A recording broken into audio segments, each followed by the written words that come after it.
15 years, which is that he will not tolerate U.S. forces or their missiles on his borders, much as we would not tolerate Russian troops and missiles in Cuba. And we ignored him, and he finally acted. He was not going to allow Ukraine under any circumstances to join NATO. And what's happened now is that the battle in eastern Ukraine is really almost over. All the Ukrainian troops there have been largely surrounded and cut off.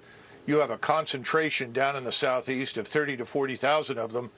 And if they don't surrender within the next 24 hours, I suspect that the Russians will ultimately annihilate them. That's why Zelensky is meeting with Putin's representatives right now. The game is over. And he's going to have to negotiate the best deal he can get. And we've already told him, the President of the United States has, that if he opts for neutrality for Ukraine, we'll back him. And I think that Vladimir Putin will do that for Western Ukraine. That is the Ukraine beyond the Dnieper River. But behind it in the east, where he is now, I'm not sure what he has planned there, whether he forms another republic, annexes it into Russia, because historically it has been Russian. But the territory west of Ukraine is not. He knows that, and he's happy to live with that as a neutral state. I am not a military expert. I'm not even an expert on geography. But if he takes Ukraine and Ukraine abuts Poland, then he's going to have a NATO country abutting him. So if that's what he doesn't want, then isn't he going to just have to keep going until he runs out of NATO countries?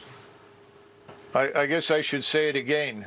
He has no interest in crossing the Dnieper and heading west to the Polish border. I think you're going to find from these negotiations he's quite willing to neutralize that territory on the Austrian or the Finnish model.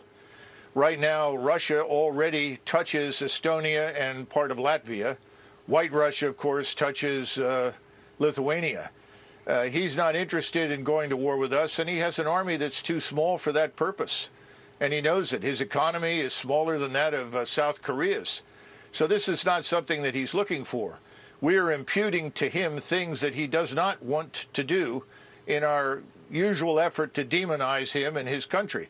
We need to remember that Ukraine is fourth from the bottom of 158 countries in the world as corrupt. Russia is perhaps 3 or 4 places above them.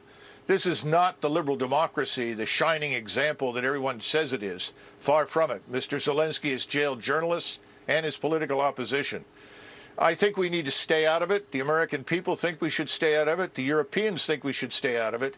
And we should stop shipping weapons and encouraging Ukrainians to die in what is a hopeless endeavor. So when you say stay out of it, you mean no sanctions, no military aid, just let Russia take the portion of Ukraine they want to take? Yes, absolutely. I see no reason why we should fight with the Russians over something that they have been talking about for years. We simply chose to ignore it. And more important, the population there is indistinguishable from their own. You know, the thing that's so disturbing is that on the one hand, we will not send our forces to fight, but we are urging Ukrainians to die pointlessly in a fight they can't win. We're going to create a far worse humanitarian disaster than anything you've seen thus far if it doesn't stop.